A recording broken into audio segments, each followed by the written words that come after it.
The afternoon sun streamed through the glass doors of Tech World Electronics as 12-year-old Damon walked in with his two best friends, Tyler and Ben. School had just ended, and the boys were excited to check out the new gaming tablets they'd been researching online for weeks. Damon had been saving his allowance and birthday money for months, carefully counting every dollar in his bedroom piggy bank the night before. "Dude, I can't believe you actually have enough to buy one," Tyler whispered, his eyes wide with admiration, as they walked past rows of gleaming devices. "My mom said if I kept my grades up and did all my chores, she'd match whatever I saved," Damon replied proudly, patting his backpack where he kept his money in a carefully sealed envelope. "I've got $300 and she's adding another $300. The store was busy with after-school shoppers and business people browsing the latest gadgets. Damon had been here before with his mother, but this was the first time he'd come with just his friends. He felt grown up and responsible, excited to make his first big purchase on his own. Behind the customer service counter, store manager Rebecca Chen watched the three boys enter. At 42, she'd worked in retail for over 15 years and prided herself on being able to spot troublemakers from across the store. Something about the way the boys moved, the way they laughed and pointed at expensive items, made her suspicious. "Keep an eye on those kids by the tablets," she muttered to her assistant manager Jake, who was helping a customer nearby. Jake glanced over and frowned. "They look fine to me, just kids checking stuff out." But Rebecca was already moving. Her heels clicking on the polished floor, she positioned herself where she could watch their every move. She'd seen too many kids come in acting innocent only, to walk out with expensive merchandise hidden in their backpacks. These three fit the profile perfectly, too young to afford anything in the premium section, yet heading straight for the most expensive items. Damon and his friends made their way to the tablet display, completely unaware they were being watched. The boys had done their homework, spending hours watching review videos and comparing specs online. Damon knew exactly which model he wanted, the new Pro Tab with the enhanced graphics chip that would be perfect for the digital art classes he'd been taking. "There it is," Damon said softly, pointing to a sleek black tablet mounted on the display. "The Pro Tab X series. It's got twice the processing power of the regular model." Tyler picked up one of the demo units, testing the weight in his hands. "It's so light. And look at this screen resolution." Ben was reading the price tag, his eyebrows shooting up. $600? Man, that's like a fortune. "It's worth it though," Damon explained, his voice filled with the enthusiasm only a 12-year-old can have for their dream purchase. "I can use it for school gaming and my art projects, plus it'll last for years." Rebecca moved closer, pretending to organize nearby merchandise while keeping her eyes fixed on the boys. When she saw Damon reach for one of the display tablets, her suspicion turned into certainty. She'd seen this exact scenario play out dozens of times, kids acting like they're just browsing before making their move. "Excuse me," Rebecca said sharply, stepping directly behind Damon just as he lifted the tablet to show his friends the camera quality. "What do you think you're doing?" Damon turned around, startled by the harsh tone. "Oh, hi. I was just showing my friends this tablet. I'm thinking about buying one."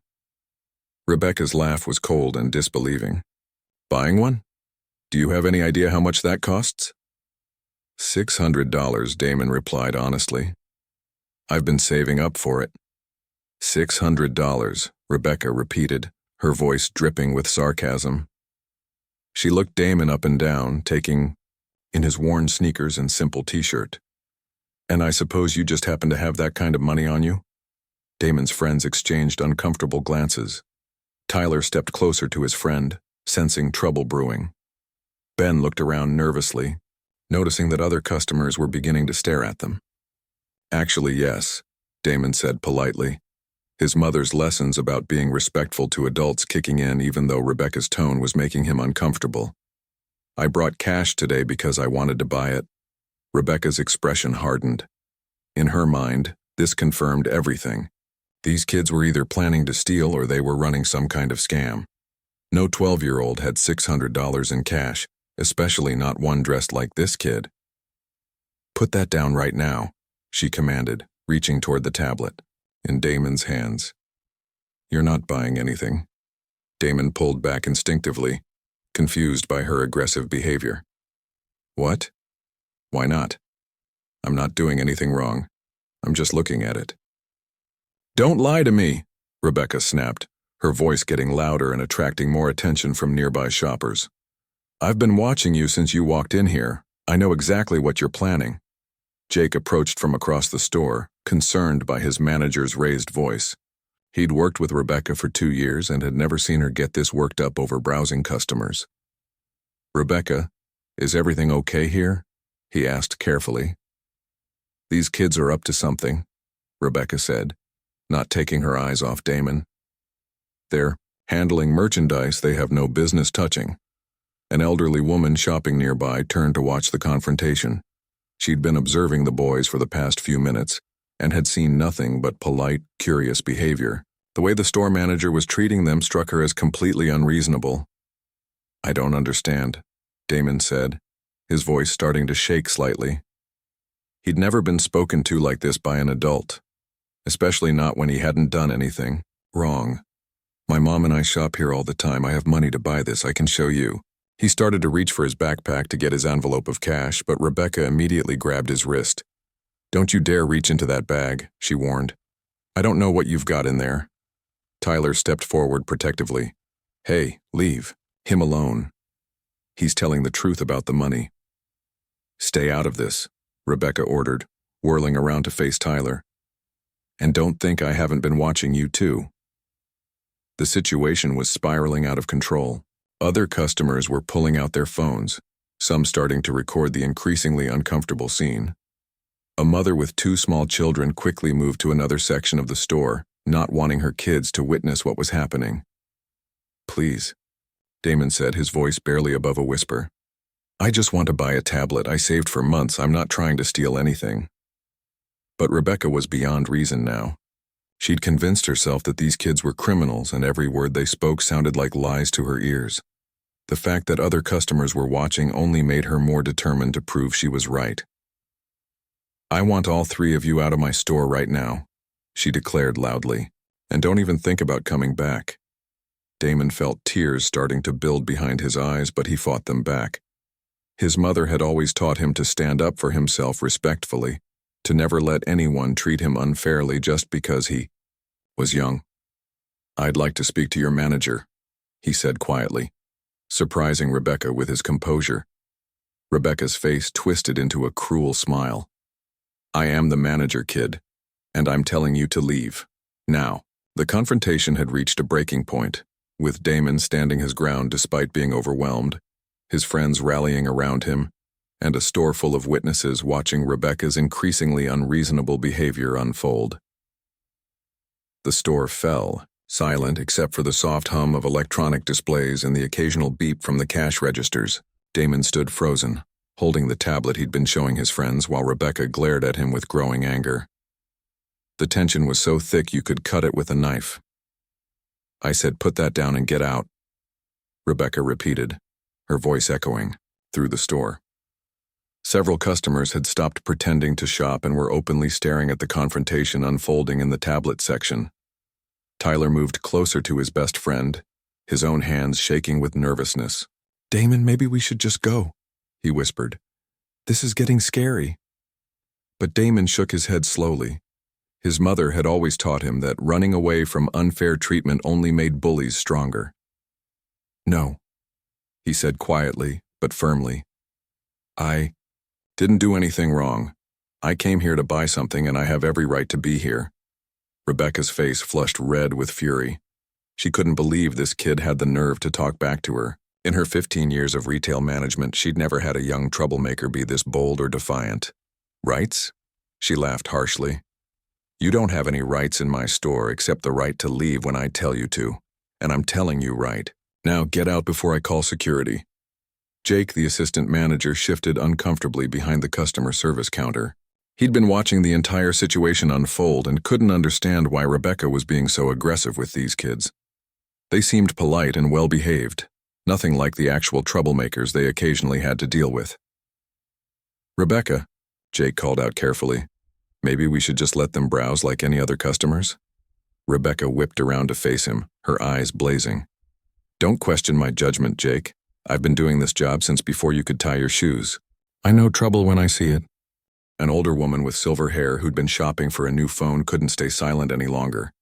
She approached the group slowly, her expression concerned and sympathetic.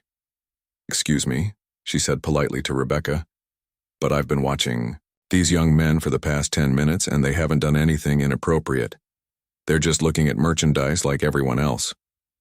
Rebecca turned her anger toward the elderly customer. Ma'am, I appreciate your concern, but I know how to manage my store. These kids don't belong in the premium electronics section. And why is that? The woman asked, raising her eyebrows. Because of their age? I see plenty of young people in here with their parents buying expensive items. That's different, Rebecca snapped. Their parents are with them. These three are unsupervised minors handling merchandise they can't afford. Damon felt his cheeks burning with embarrassment and frustration. He'd never been treated like this before. Never had someone assumed the worst about him before even giving him a chance to prove himself. I can afford it, he said, his voice stronger now. I've been saving my allowance and doing extra chores. For 8 months, I researched this tablet online, read reviews, compared prices. I know exactly what I want to buy. Ben, who'd been quiet throughout the confrontation, finally found his voice. It's true, he said, stepping up beside his friends. Damon's been talking about this tablet forever. He even made a chart showing how much money he needed to save each week. Rebecca rolled her eyes dramatically. Oh, please. You expect me to believe a kid has $600 in cash? What kind of allowance do you think I was born yesterday? More customers were gathering now, some pretending to look at nearby products while obviously listening to every word. A young couple with matching college sweatshirts exchanged disgusted looks at Rebecca's behavior. A businessman in an expensive suit shook his head and muttered something under his breath about customer service. You know what? Damon said, reaching for his backpack with determination. I'll prove it to you right now. But as soon as his hand moved toward the zipper, Rebecca lunged forward and grabbed his wrist roughly. Don't you dare reach into that bag, she shouted. I don't know what you've got hidden in there. The physical contact shocked everyone in the immediate area. Tyler and Ben both stepped forward protectively, while the elderly woman gasped audibly. Jake started moving toward them from behind the counter, looking alarmed. Let go of me. Damon said, trying to pull his arm free. You can't just grab people like that. I can do whatever I need to do to protect my store and my customers, Rebecca declared, tightening her grip. For all I know, you could have stolen merchandise in that backpack or worse. Or worse, the elderly woman repeated incredulously. What exactly are you suggesting about this child? Rebecca finally released Damon's wrist but continued to block his path to the exit. I'm suggesting that 3 unsupervised kids acting suspiciously in an electronics store are up to no good. It happens all the time. A mother pushing a stroller had stopped to watch the scene, her expression growing more disapproving by the minute. She pulled out her phone and started recording, holding it, at an angle where Rebecca couldn't see what she was doing. This is insane, Tyler muttered, his voice shaking with a mixture of fear and anger. We're just kids trying to look at tablets. Exactly, Rebecca said, as if Tyler had just proven her point. Kids. In the most expensive section of the store, handling merchandise worth more than most adults spend on electronics in a year. Jake finally approached the group, his expression troubled. Rebecca, I really think we should calm down here. These seem like good kids. Good kids don't act suspicious and refuse to leave when asked, Rebecca shot back. Good kids don't argue with store management and make scenes in front of other customers. Damon looked around at all the people watching them. Some looked sympathetic, others seemed curious about the drama, and a few appeared uncomfortable with the entire situation. He felt small and embarrassed, but also angry at being treated so unfairly. I'm not making a scene, he said quietly. I just want to buy a tablet. That's all I wanted to do. With what money? Rebecca demanded. Show me this mysterious $600 you claim to have. You won't let me reach into my backpack, Damon pointed out logically, Every time I try, you act like I'm going to pull out a weapon or something." The comment about weapons made several customers exchange alarmed glances. The situation was escalating beyond anything anyone had expected when they'd come in to shop for electronics. Rebecca's face went pale as she realized how her behavior might look to the growing crowd of witnesses. But instead of backing down, she doubled down on her accusations. "That's exactly the kind of thing I'm worried about," she said loudly. "Kids today, you never know what they might be carrying." The college couple moved closer, the young woman holding her phone openly now. "Are you seriously suggesting that these middle school kids are dangerous?" she asked in disbelief. "I'm not suggesting anything," Rebecca replied defensively. "I'm simply trying to maintain a safe environment for all my customers." "By harassing children who haven't done anything wrong?" the elderly woman challenged. Rebecca was trapped now, with a store full of people watching her every move and questioning her judgment. But her pride wouldn't let her admit she'd made a mistake. Instead, she made the decision that would change everything. "That's it," she announced, pulling her cell phone from her pocket. "I'm calling mall security. If you won't leave voluntarily, they'll escort you out."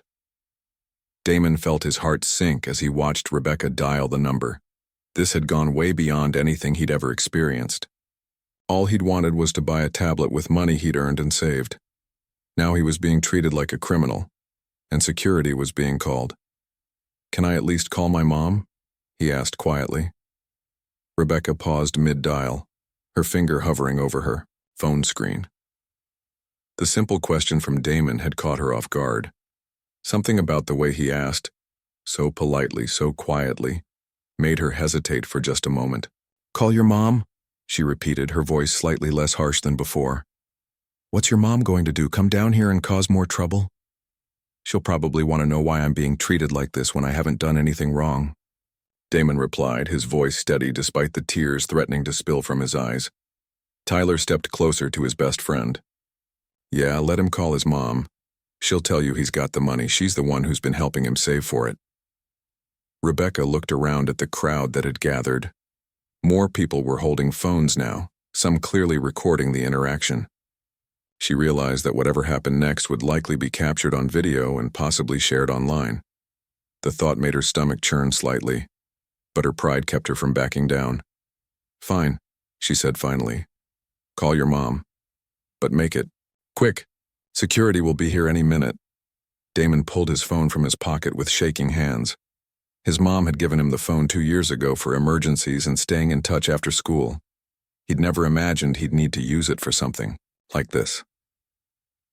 As he scrolled through his contacts to find Mom, Rebecca continued her conversation with mall security, speaking loudly enough for everyone to hear. "Yes, I need someone at Tech World Electronics immediately," she said into her phone. "I have 3 minors refusing to leave the store after being asked multiple times. They're being disruptive and—" "Yes, I'll hold." The elderly woman who'd been defending the boys shook her head in disgust. "This is absolutely ridiculous," she muttered to the college couple standing nearby. "Those boys haven't been disruptive at all. If anything, they've been remarkably well behaved considering how they're being treated." Meanwhile, Damon's call connected. The phone rang twice before a professional but warm voice answered. "Hi, sweetie, how was school today?" The voice belonged to Dr. Angela Thompson, though Damon simply knew her as Mom, the woman who helped him with homework, made his favorite pancakes on Sundays, and had been so proud when he'd shown her his savings plan for the tablet. "Mom," Damon said, his voice cracking slightly. "I'm at Tech World Electronics and I need help." Dr. Thompson was in the middle of reviewing quarterly reports in her downtown office, but the distress in her son's voice immediately commanded her full attention. She set down her pen and focused completely on the call. "What's wrong, honey? Are you hurt?" "No, I'm not hurt, but—" Damon glanced around at all the people watching him, feeling embarrassed about having this conversation in public. "The store manager won't let me buy the tablet. She thinks I'm trying to steal something and she called security on me." There was a moment of silence on the other end of the line. Dr. Thompson's expression, unseen by anyone in the store, shifted from concern to something much more serious. "She what?" Dr. Thompson's voice remained calm, but there was an edge to it now that Damon recognized. It was the same tone she used during important business meetings when someone had made a serious mistake. "She won't believe that I have the money," Damon explained, trying to keep his voice down. "I showed her the tablet I wanted and she started yelling at me and grabbed my wrist when I tried to get my money out of my backpack." Rebecca, who had finished her call with security, was listening to Damon's side of the conversation with growing irritation. She didn't like the idea of some angry parent rushing down to the store to cause more problems. "She grabbed you?" Dr. Thompson's voice was very quiet now, which Damon knew was actually more concerning than if she'd been shouting. "Yeah, and now security is coming and she wants us to leave, but Mom, I didn't do anything wrong. I just wanted to buy the tablet like we planned." Dr. Thompson stood up from her desk and walked to the floor-to-ceiling windows of her office, looking out over the city skyline. Her assistant knocked on the door, but she waved him away without taking her eyes off the street below. "Damon, I want you to stay calm and be polite no matter what happens, okay? I'm leaving right now and I'll be there in 15 minutes. But Mom, you're at work. I don't want to mess up your important meeting. Nothing is more important than you, sweetheart, nothing." Dr. Thompson was already grabbing her purse and car keys. "Are Tyler and Ben with you?" "Yeah, they're here. They've been trying to help." "Good. Stay with them, stay calm, and don't let anyone intimidate you. You have every right to be in that store." Rebecca had moved close enough to hear parts of the conversation, and she didn't like what she was hearing. The kid's mother sounded too calm, too composed. In her experience, parents of troublemakers usually got defensive and started yelling immediately. This woman's controlled response was somehow more threatening. "Let me talk to her," Rebecca demanded, holding out her hand for Damon's phone. Damon looked at his phone, then back at Rebecca. "My mom wants to talk to you." Rebecca snatched the phone from his hand, not bothering to be gentle about it. She held it to her ear with a smug expression, clearly expecting to intimidate whatever parent was on the other end. "This is Rebecca Chen, store manager," she said in her most authoritative voice. "Your son and his friends have been causing problems in my store, and I've asked them to leave multiple times." The voice that responded was nothing like what Rebecca had expected. It was cultured, professional, and absolutely ice cold. "Ms. Chen, this is Dr. Angela Thompson. I understand you've been harassing my 12-year-old son and his friends." Rebecca bristled at the word harassing. "I have not been harassing anyone. I've been trying to maintain order in my store. Your son was handling expensive merchandise and acting suspiciously." "Acting suspiciously how exactly?" Dr. Thompson's voice remained perfectly controlled, but there was something about her tone that made Rebecca suddenly feel less confident. "Well, they were..." Rebecca found herself struggling to articulate exactly what Damon had done wrong. "They were in the premium electronics section, touching items they clearly couldn't afford." "I see. And you determined they couldn't afford these items based on what criteria?" The question hung in the air like a challenge. Rebecca glanced around at the crowd of customers, many of whom were still recording the interaction. Jake was standing nearby, looking increasingly uncomfortable with his manager's behavior. "Look, lady, I've been in retail for 15 years. I know when kids are up to no good. Do you?" It wasn't a question. "Ms. Chen, I'm going to ask you once to treat my son with respect until I arrive. I'll be there shortly to resolve the situation." "There's nothing to resolve," Rebecca said, her voice rising. "They need to leave, and they need to leave now." "Actually, they don't need to do anything except wait for me. My son has money to make a purchase, and he has every right to be in your store as long as he's not causing trouble." "He is causing trouble. This whole scene is disrupting my other customers." Dr. Thompson's laugh was cold and humorless. "Ms. Chen, I think you'll find that you are the one disrupting your customers. I'll see you in a few minutes." The line went dead. Rebecca stared at the phone for a moment before handing it back to Damon, her expression troubled.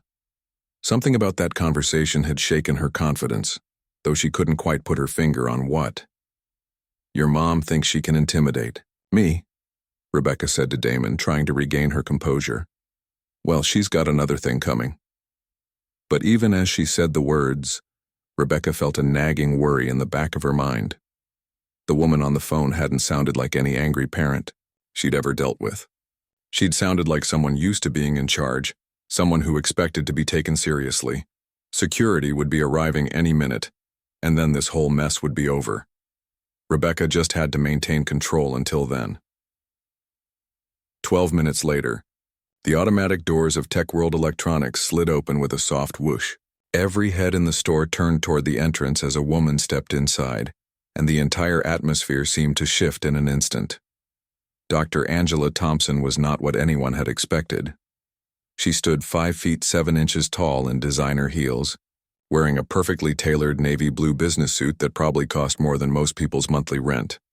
Her hair was styled in an elegant updo, and she carried herself with the kind of confidence that only comes from years of commanding boardrooms and making million-dollar decisions.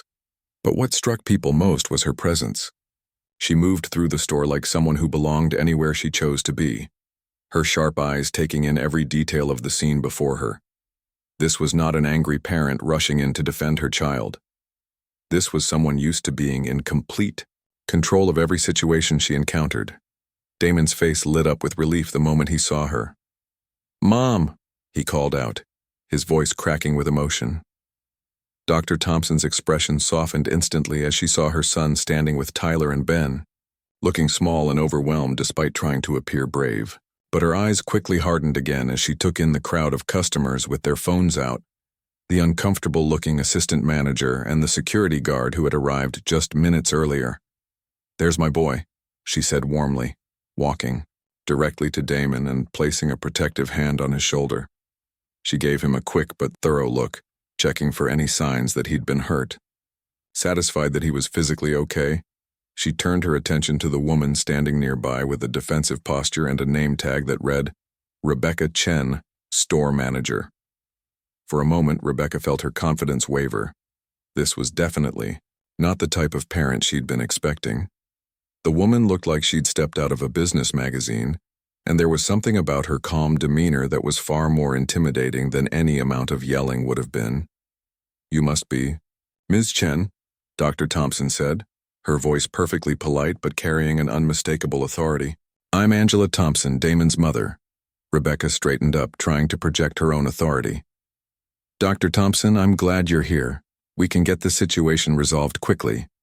Your son and his friends need to understand that they can't just come into a store and..." "Stop right there," Dr. Thompson said quietly, holding up one manicured hand. The interruption was so smooth and commanding that Rebecca's mouth snapped shut automatically. "Before you say another word, I want you to explain to me exactly what my son did wrong." The question hung in the air like a challenge. Rebecca glanced around at all the people watching, suddenly feeling less sure of herself than she had all afternoon. "Well, they were handling expensive merchandise without supervision, and when I asked them to stop, he became argumentative and refused to leave." Dr. Thompson nodded slowly, as if considering this explanation carefully. "I see. And at what point did you determine that my son couldn't afford to purchase the item he was looking at?"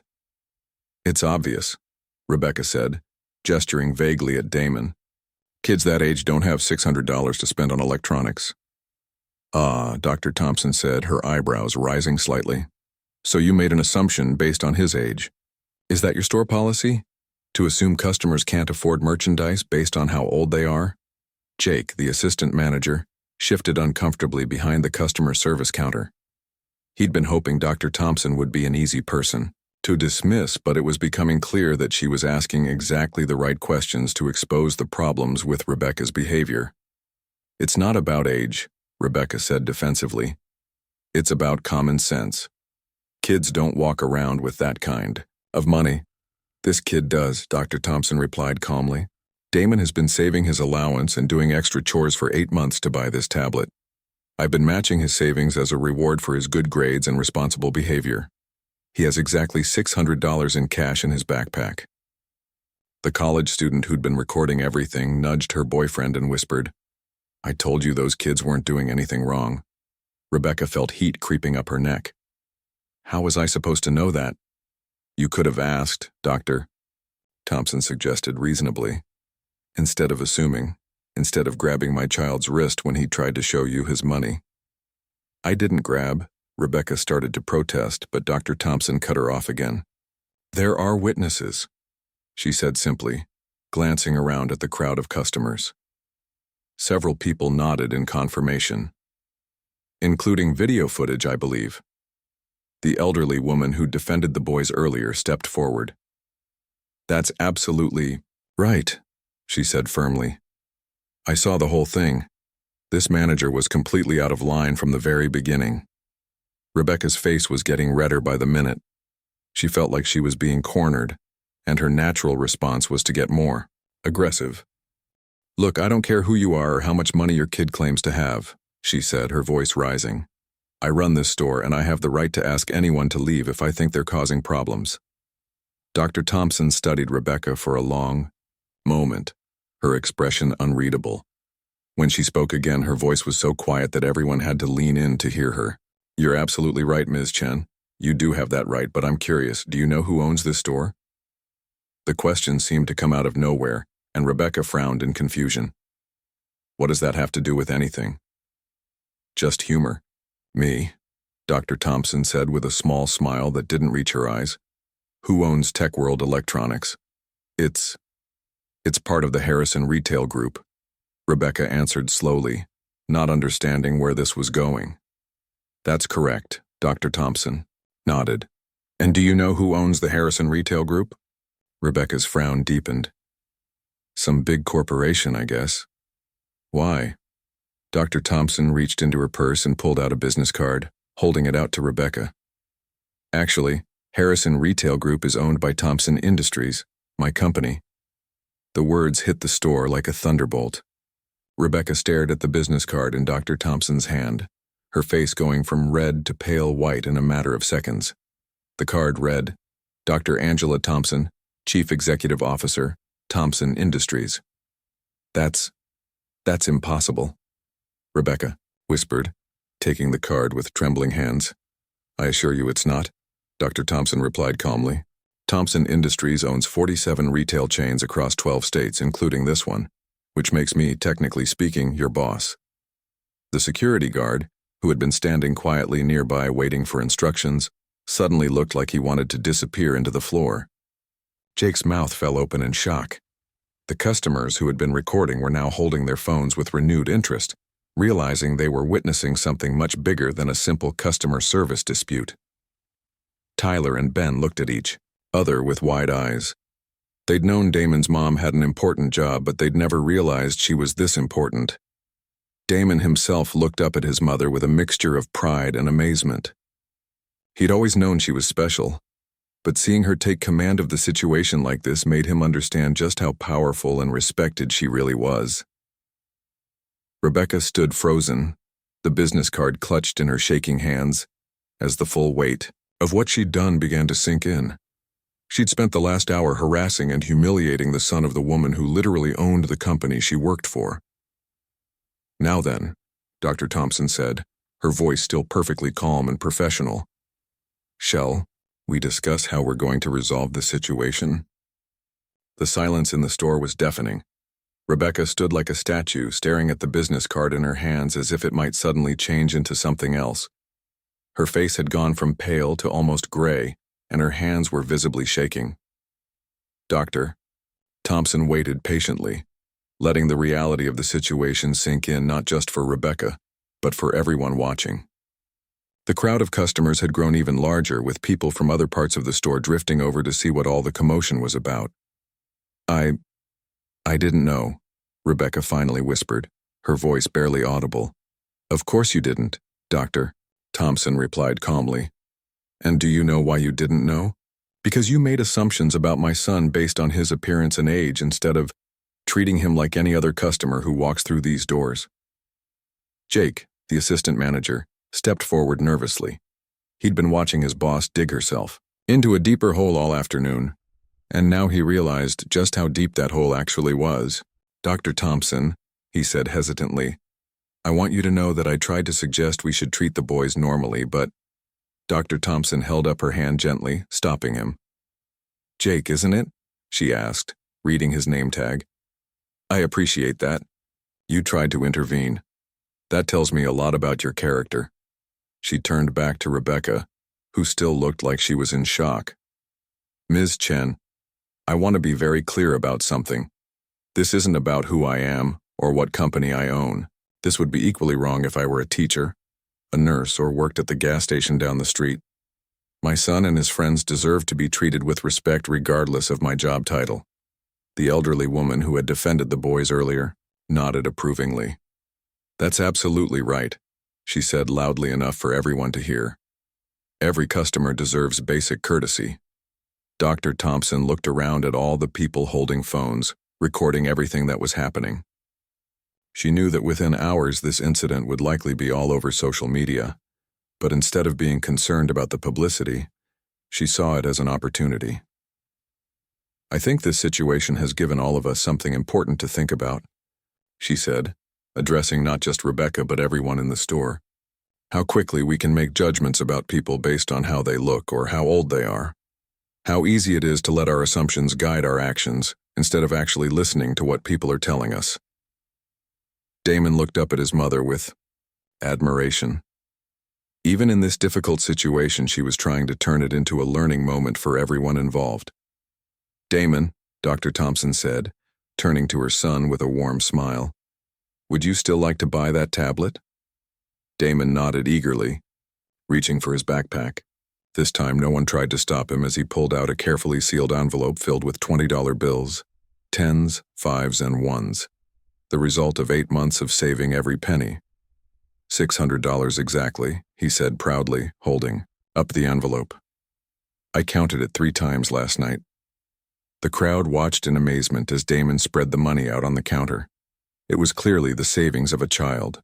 Wrinkled bills mixed with crisp ones, some held together with rubber bands. But it was exactly what he'd claimed to have all along. Rebecca stared at the money, her face crumpling with the realization of how badly she'd misjudged the situation. I'm so sorry, she said, tears starting to form in her eyes. I was completely wrong. I don't know what came over me. Dr. Thompson studied Rebecca's face carefully. She could see genuine remorse there, not just fear about getting in trouble. That gave her hope that this could become a real learning experience. Ms. Chen, she said quietly, I believe you are sorry, but I need you to understand that apologies aren't enough when your actions affect a child's sense of self-worth and safety. She paused, letting those words sink in before continuing. Damon came here excited to make his first major purchase, with his own saved money. Instead, he was made to feel like a criminal. That's not something a simple sorry can fix. Tyler and Ben had been standing quietly beside their friend, but now Tyler spoke up.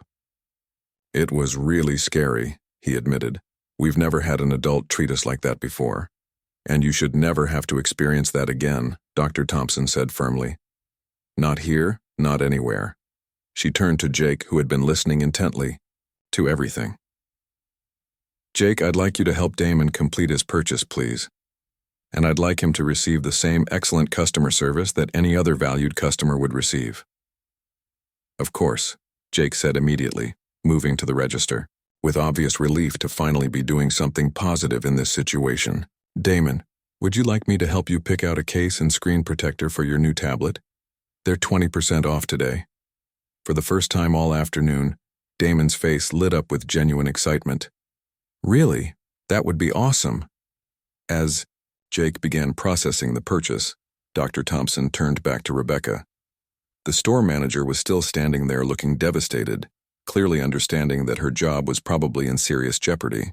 Ms. Chen, I want you to know that I'm not going to fire you, Dr. Thompson said quietly.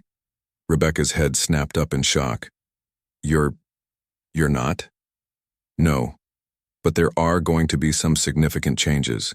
You're going to be required to attend comprehensive training on unconscious bias, customer service, and conflict resolution. You'll also be writing a formal apology letter to my son, and you'll be placed on a performance improvement plan. Dr. Thompson's voice became more serious.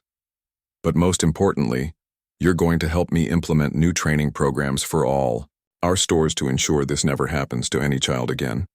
You're going to use this experience to help educate others about the harm that assumptions and prejudice can cause. Rebecca nodded eagerly, tears of relief and gratitude streaming down her face. Yes, absolutely, whatever you need me to do. The college student who had been recording everything lowered her phone and approached Dr. Thompson. Excuse me, she said respectfully, but I just want to say that watching you handle this situation has been incredible. You could have just come in here angry and demanded people be fired, but instead you're trying to make something positive come out of it. Thank you, Dr. Thompson replied with a genuine smile. But the real hero here is my son. He stood up for himself with dignity and courage when he was being treated unfairly. That's not easy for anyone, especially not a 12-year-old. Damon beamed with pride as Jake handed him his receipt and a shopping bag containing his new tablet, case and screen protector. Mom, he said, can we go home now? I want to set up my tablet and show it to Dad. Of course we can, Dr. Thompson said, wrapping her arm around his shoulders. But first, don't you want to say goodbye to all these nice people who stood up for you today? Damon looked around at the elderly woman, the college couple, and the other customers who had witnessed his ordeal and spoken up on his behalf. Thank you, he said sincerely. Thank you all for believing in me. The crowd broke into spontaneous applause, and several people came forward to shake Damon's hand and congratulate him on his purchase. As they walked toward the exit, Dr. Thompson paused and turned back to address the entire store one more time. I hope everyone remembers this afternoon, she said clearly. Remember that every person who walks through these doors deserves to be treated with respect and dignity. Remember that our assumptions about others say more about us than they do about them. And remember that sometimes the most important thing we can do is simply stand up for what's right, even when it's uncomfortable. With that, she and Damon walked out of the store together, leaving behind a group of people who would never forget what they had witnessed that day. The story of the boy who just wanted to buy a tablet with his saved allowance would spread far beyond tech world electronics, becoming a powerful reminder about the importance of treating every person with the respect they